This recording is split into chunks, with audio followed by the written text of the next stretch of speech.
Hello and welcome to Amateur and CB Radio Sounds number 12. I am speaking to you on the Heil PR40 microphone.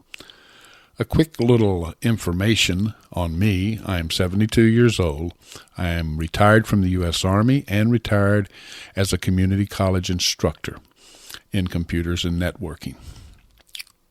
My first experience with microphones was probably somewhere around 1958 when my grandfather would let me record myself and other sounds on his reel-to-reel tape recorder. My first experience with radios was when I was a teenager, and someone gave me a shortwave radio. I took it home, and it did not work, but fortunately my grandfather was an electronics technician. He repaired and installed radios for the U.S. Air Force. He quickly got it working by having me go buy a new tube for it. And then when it wasn't picking up so well, he did a little math formula on paper and had me cut some wire to that length and run it along the backyard. And wow, did that make a difference. Suddenly the BBC was in my bedroom. In the video on mic wiring, I did not talk about wiring a desk microphone, a microphone made specifically for radio. But this is pretty straightforward. You have the pinout of the radio's microphone jack, and you have the pinout for the microphone. You merely match up like connections, push to talk, audio to audio. On a CB radio, sometimes there's a receive, and this is just a connection that when you key the mic, it opens up and there's no receive and there's push to talk. When you unkey the mic, the push to talk is open and the receive is connected. If you don't know the microphone's wire code, this is where an ohm meter comes in. I mentioned this before in the tools needed for wiring. Not only will this ohm meter check continuity, but using this continuity, you can determine what wires are what, such as the receive will normally be closed. It will have continuity. But when you key, it's open. Just the opposite for the push to talk. The audio wire, many times, will be a wire inside the shield, which is to help keep noise off the audio.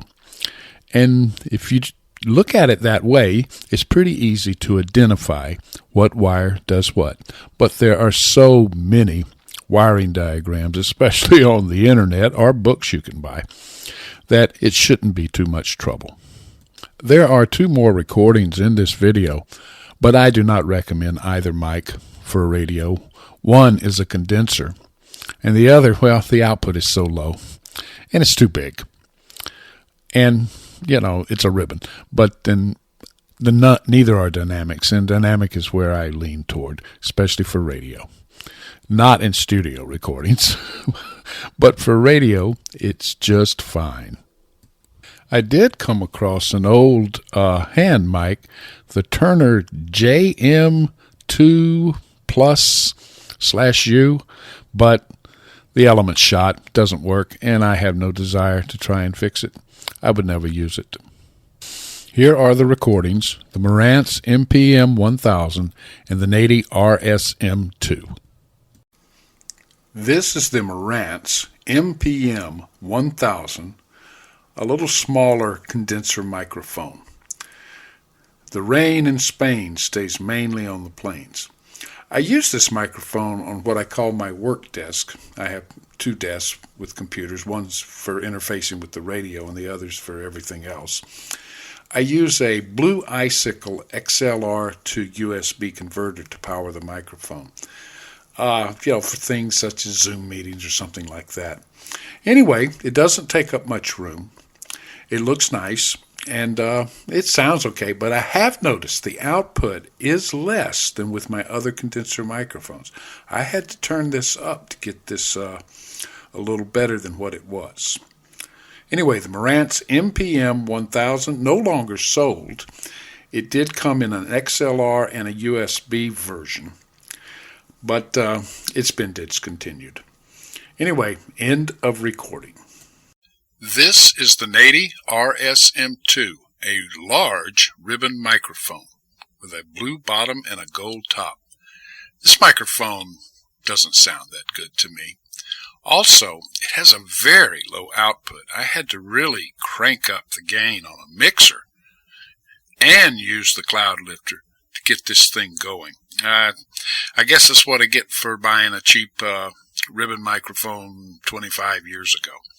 Anyway, the rain in Spain stays mainly on the plains.